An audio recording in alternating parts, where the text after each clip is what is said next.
नमस्कार दोस्तों, कैसे हैं आप लोग। उम्मीद करते हैं कि आप लोग अच्छे से होंगे और अपनी पढ़ाई अच्छे से कर रहे होंगे। हम आपकी पढ़ाई में अच्छी करने के लिए अर्थात आपको मजबूत बनाने के लिए लेकर आए हैं बिहार बोर्ड क्लास 10वां का एनसीईआरटी पैटर्न पर जीव विज्ञान का एक चैप्टर जिसका नाम है जैव प्रक्रम। और आज हम लोग जैव प्रक्रम के बारे में समझने वाले हैं। आपसे एक अनुरोध है कि वीडियो को स्किप न करें और अंत तक हमारे वीडियो को देखें। आपको एक एक बात समझ आएगा और जो प्रश्न पढ़ाया जाएगा वही प्रश्न एग्जाम में पूछे जाएंगे। ये हमारा गारंटी समझिए या वादा समझिए। जो जो प्रश्न पूछे जाते हैं बिहार बोर्ड, उसी तरह का प्रश्न आपको पढ़ाया जाएगा। तो जैव प्रक्रम में आगे की ओर हम लोग बढ़ते हैं। चलिए, पहला हम लोग के प्रश्न से मिलेगा कि जैव प्रक्रम कहते हैं किसको, या जैव प्रक्रम से आप क्या समझते हैं। पहले तो हम लोग यही टॉपिक मिलेगा कि जैव प्रक्रम है क्या या कहते हैं किसको। तो जैव मतलब जीव जंतु और प्रक्रम मतलब प्रक्रिया, अर्थात जीव जंतुओं को जीवित रहने के लिए जो जो प्रक्रियाएं करना पड़ता है उस सही प्रक्रियाओं के समूह को हम लोग जैव प्रक्रम कहते हैं। जैव प्रक्रम का मतलब समझिए आप लोग कि जीवों को जीवित रहने के लिए जो जो प्रक्रिया करना पड़ता है। जैसे जीव को जीवित रहने के लिए श्वसन करना पड़ता है, सांस लेते हैं ना, तो श्वसन हो गया। जीवों को जीवित रहने के लिए पोषण करना पड़ता है, अर्थात भोजन ग्रहण करना पड़ता है, उसके अंतर्गत पाचन होता है। ये सभी क्रियाएं हैं जो जीवों को जीवित रहने के लिए बहुत जरूरी है और उस सभी क्रियाओं को हम लोग जैव प्रक्रम कहते हैं। आइए इसको नोट कर लेते हैं। जैव प्रक्रम कहते हैं किसको, तो कहेंगे जीवों को जीवित रहने के लिए जीवित रहने के लिए जो प्रक्रिया आवश्यक होता है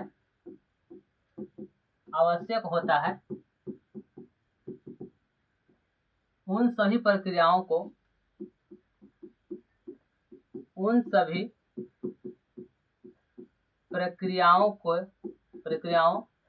के समूह को जैव प्रक्रम कहते हैं। जैव प्रक्रम कहते हैं।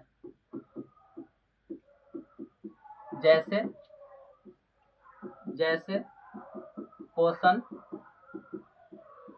श्वसन,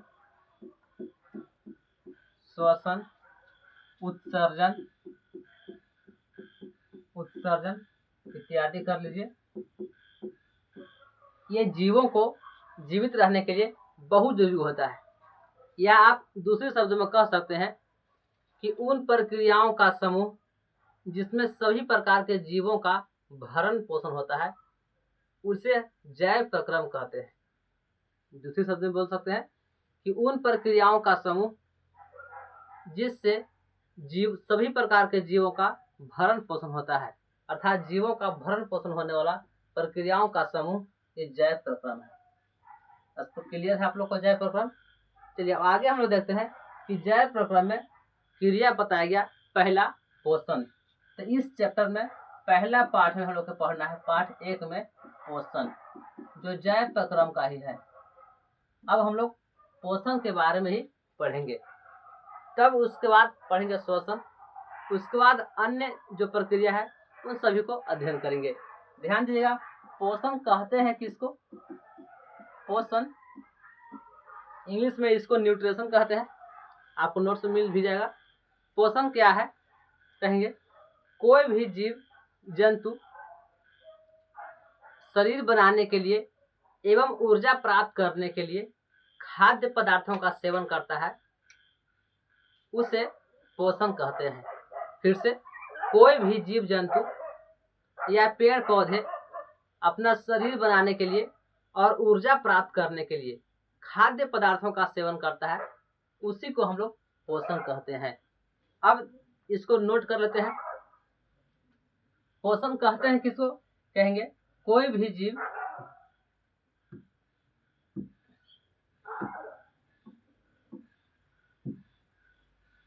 लिखिए,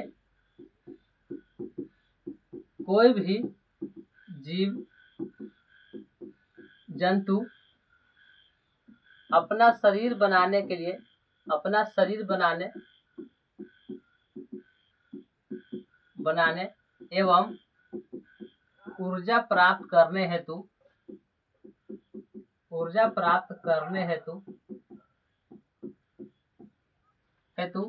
खाद्य पदार्थों का सेवन करता है। खाद्य पदार्थों का सेवन करने का मतलब उपयोग करता है तो उस प्रक्रिया को पोषण कहते हैं।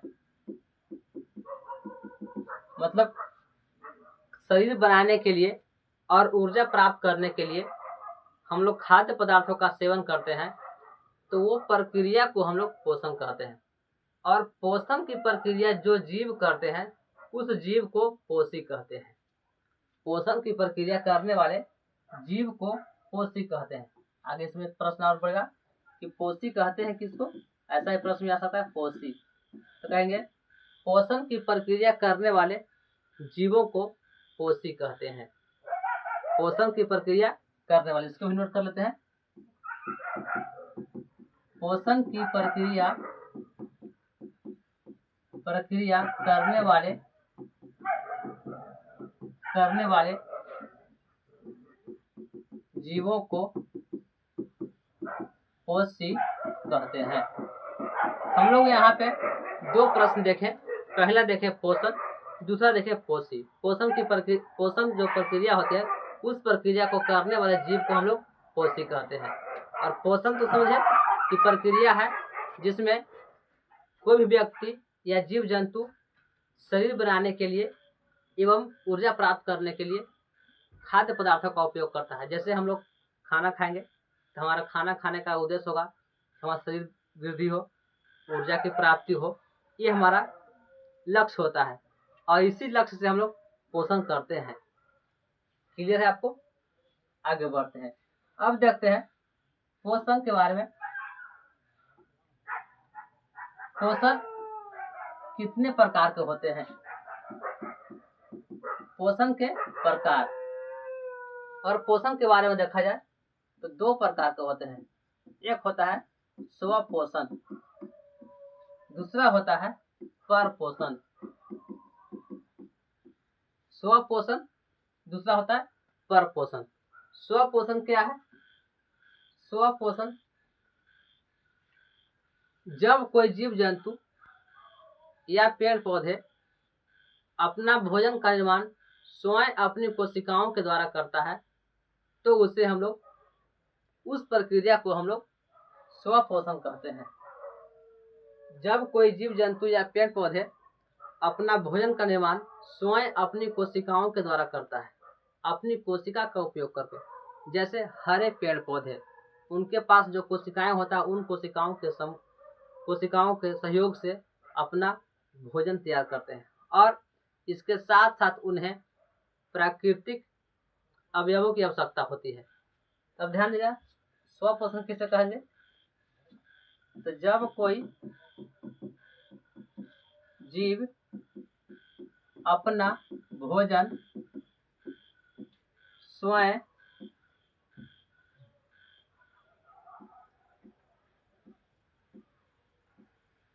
अपनी कोशिकाओं से करता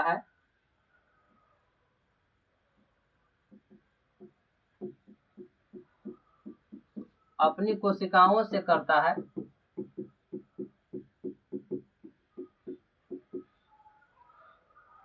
भोजन का निर्माण,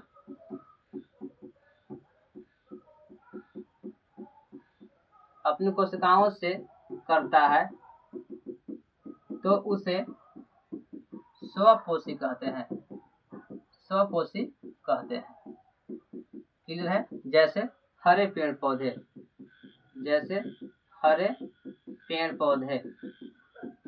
हरे पेड़ पौधे होते हैं जो अपना भोजन का निर्माण स्वयं अपनी कोशिकाओं के सहायता से करता है, कोशिकाओं के द्वारा करता है। इसीलिए स्वपोषण का उदाहरण हरे पेड़ पौधे उपयुक्त है। हरे पेड़ पौधे में पोषण की कौन सी प्रक्रिया होती है? कहा जाए तो यह स्वपोषण का होता है, क्योंकि हरे पेड़ पौधे अपनी कोशिकाओं का उपयोग करके इन कोशिकाओं से अपना खुद भोजन बनाती है। दूसरा है परपोषण। परपोषण कहते हैं किसको? तो जब कोई जीव जंतु या पेड़ पौधे स्वयं अपनी कोशिकाओं से भोजन निर्माण नहीं करता है तो उस प्रक्रिया को हम लोग परपोषण कहते हैं। जब कोई जीव जंतु एवं पेड़ पौधे अपना भोजन का निर्माण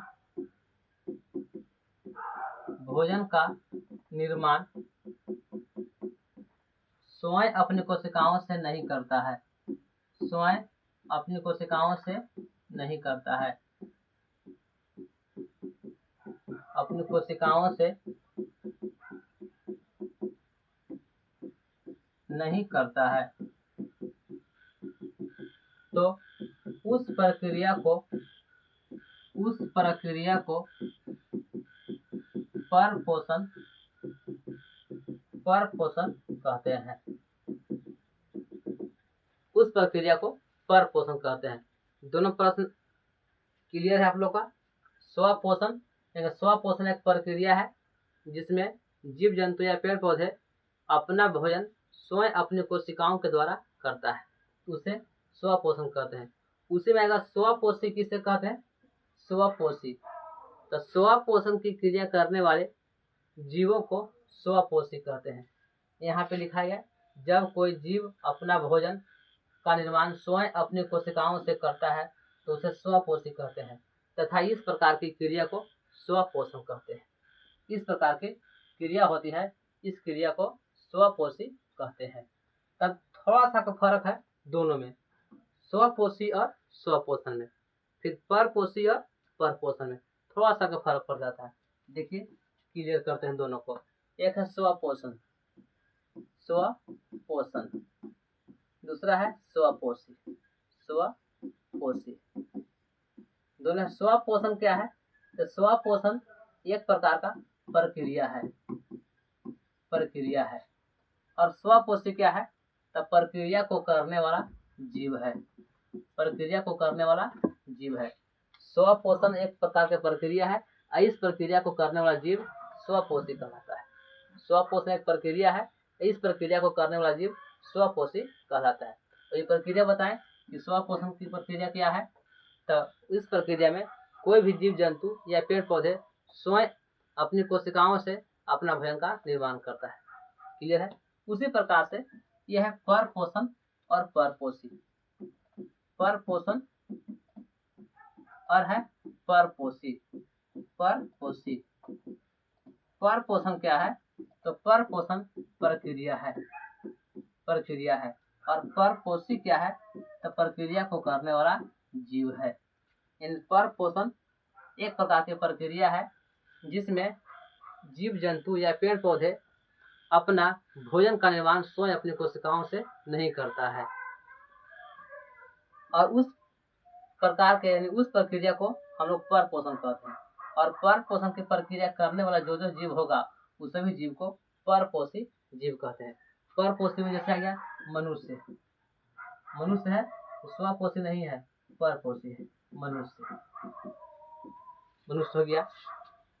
हाथी, घोड़ा, बकरी, बंदर, ये जितने भी जीव हैं स्वपोषी नहीं है, परपोषी जीव है। अब आप लोग के दोनों स्पष्ट हो गया हुआ, स्वपोषण और स्वपोषी, परपोषण और परपोषी। चलिए आगे बढ़ते। अब देखते हैं हम लोग परपोषी यानी परपोषण के प्रकार। परपोषण के बारे में देखा जाए तो परपोषण की 3 विधियां होती है। स्वपोषण की तो एक ही विधि नहीं, एक ही अकेला था। ये परपोषण की 3 विधियां होती है। पहली विधि को हम लोग बोलते हैं, पहली विधि के परजीवी परपोषण।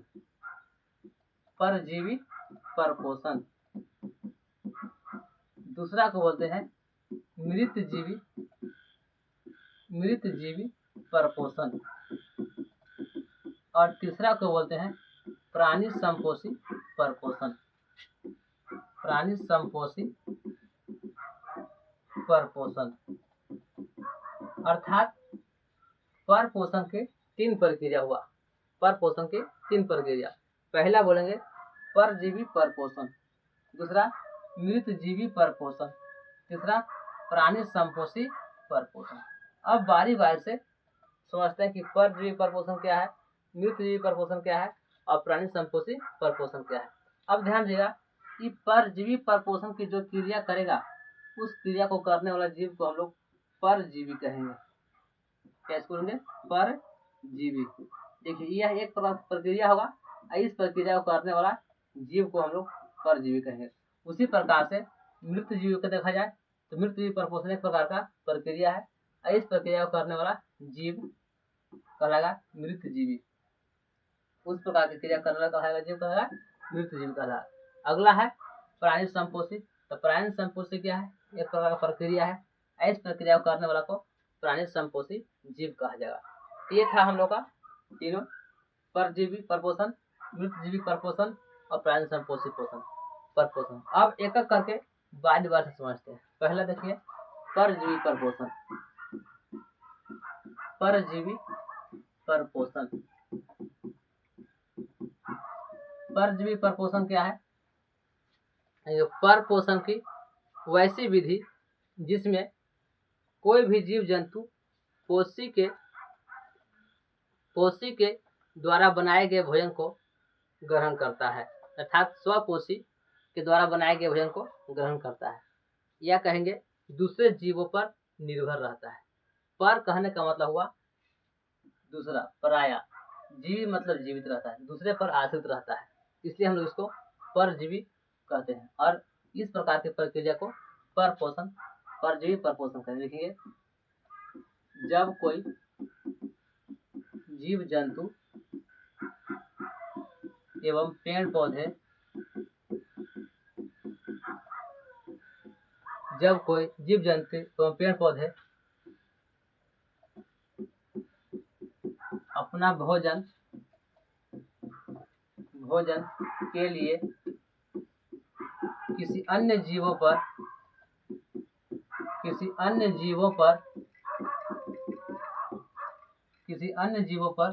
निर्भर रहता है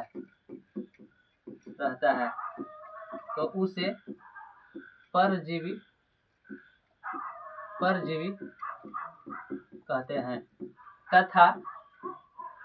तथा इस प्रकार की प्रक्रिया को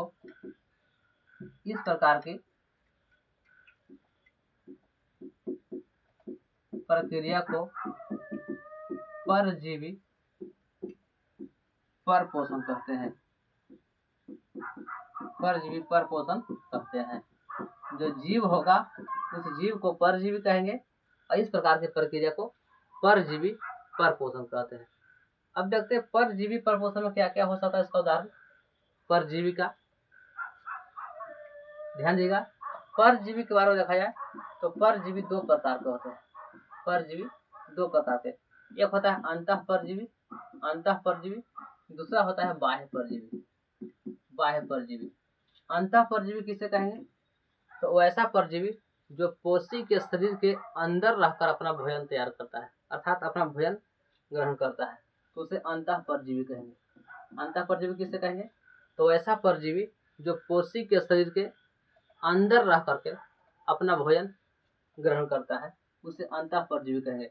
जैसे मलेरिया का प्लाज्मोडियम वायरस होता है, तो वायरस किसी भी शरीर के अंदर जाता है और अंदर रह करके अपना फैलाता है, अपना भोजन निर्माण करता है और उसके शरीर को नुकसान पहुंचाता है। तो प्रश्न भी पूछा जा सकता है कि परजीवी से पोषी को होता है, तो परजीवी से पोषी को हमेशा हानि ही होता है, क्योंकि वो उसके शरीर के अंदर रहेगा और उसको नुकसान पहुंचाता रहेगा और अपना भोजन निर्माण करता रहेगा। अर्थात अंतः परजीवी पोषी के शरीर के अंदर रहता है, जैसे मलेरिया परजीवी कहते हैं। अगला बाह्य परजीवी, वो ऐसा परजीवी जो पोषी के शरीर के बाहर रह करके अपना भोजन तैयार करता है, अर्थात अपना भोजन ग्रहण करता है, उसे हम लोग बाह्य परजीवी कहते हैं। जैसे बाह्य परजीवी के उदाहरण अच्छा देख लेंगे, मच्छर बाह्य परजीवी है, आप सोए रहेंगे या बैठे रहेंगे तो आपका शरीर के ऊपर बैठेगा, बाहर बैठेगा और अपना भोजन ग्रहण करेगा, खींच उसी प्रकार से मच्छर हो गया, जोंक हो गया, ये सब बाह्य परजीवी का उदाहरण है। और ये बताए मलेरिया परजीवी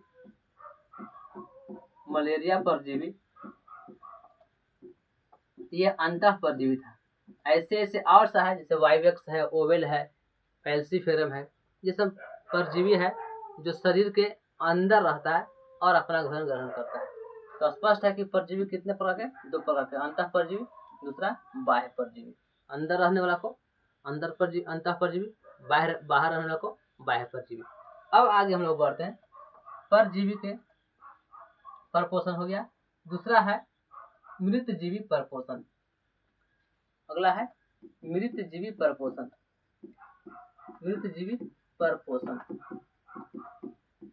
ध्यान दिया, मृतजीवी परपोषण किसे कहेंगे? तो है जब कोई जीव जंतु सड़े गले अर्थात मरे हुए पदार्थों को अपघटित करके अपना भोजन तैयार करता है, उससे हम लोग मृतजीवी कहते हैं। और इस प्रकार की प्रक्रिया करने वाले जीवों को मृतजीवी परपोषण कहते हैं। जैसे मरे हुए सड़े गले पदार्थों को, जैसे गोबर छत्ता देखे होंगे, गोबर के ऊपर जम गया तो सड़ा गला पदार्थ है, उसको अपघटित करके बड़ा होगा तो मतलब उससे अपना पोषण तैयार कर दिया। कभी कभी सूखे लकड़ियों के ऊपर देखें कवक जमा होता है, कवक तो वो क्या करता है, सड़े गले पदार्थों को अपघटित कराता है, अपना भोजन तैयार कर लेता है, इसलिए उसको मृतजीवी कहते हैं, क्योंकि मरे हुए पदार्थों पर अपना जीवित रहता है, मरे हुए सड़े गले पदार्थों पर जीवित रहता है। ठीक है, मृत्यु परजीवी पोषण। जब कोई जीव जंतु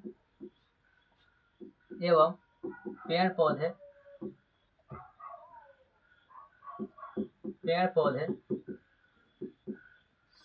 मरे हुए या सड़े गले पदार्थों को अपघटित करके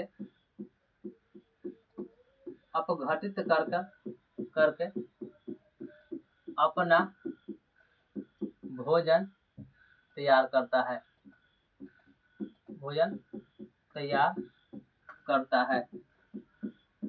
अपना भोजन तैयार करता है, तो उसे मृतजीवी कहते हैं।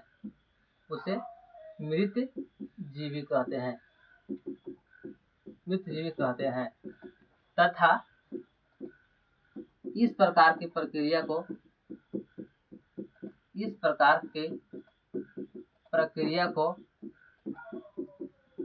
को मृतजीवी परपोषण कहते हैं।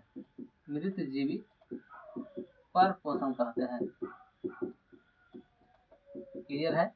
मृतजीवी परपोषण कहते हैं जो मरा हुआ गला हुआ पदार्थों को पोषण करके अपना भोजन तैयार करता है। देखो, प्रक्रिया लगाएंगे तब परजीवी परपोषण हो गया, और उस जीव को मृतजीवी कहते हैं।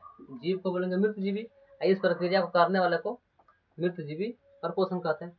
अब एक लास्ट था परपोषण की तीसरा चरण अर्थात तीसरा विधि, प्राणी संपोषी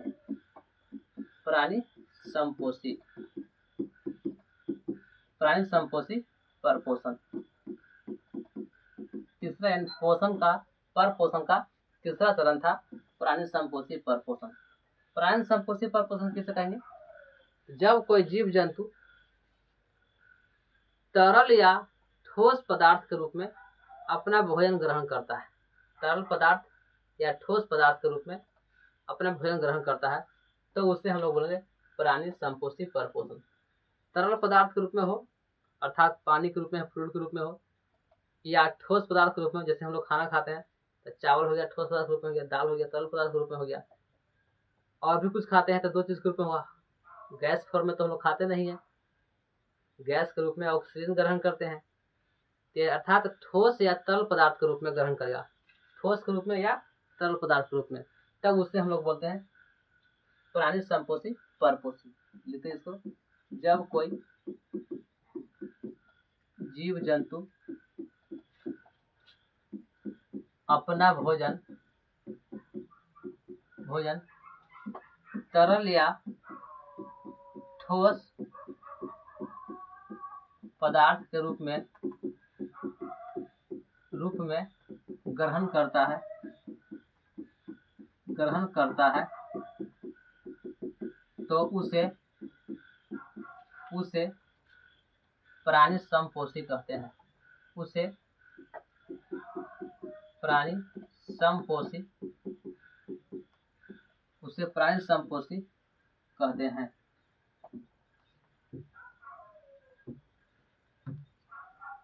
प्राणी समपोषी कहते हैं तथा इस प्रकार की प्रक्रिया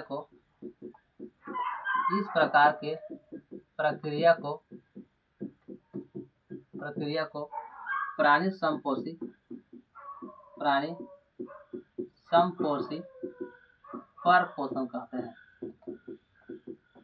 परपोषण कहते हैं। जैसे मनुष्य, मेढक,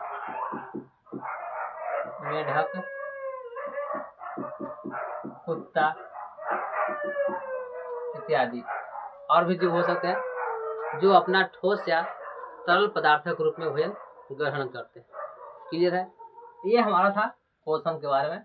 पोषण के चरण। पोषण कहते हैं किसको, कितने प्रकार का होता है, स्वपोषी, परपोषी, परपोषण की विधियां। अब हम लोग पढ़ेंगे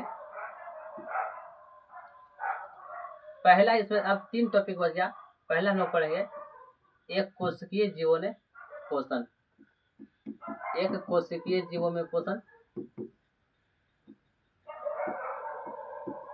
दूसरा पढ़ेंगे बहुकोशिकीय जीवों में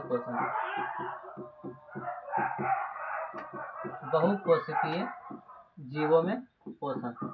एक कोशिकीय में 2 जीव हम लोग पढ़ना है। एक पढ़ना अमीबा में पोषण, दूसरा पढ़ना है पैरामीशियम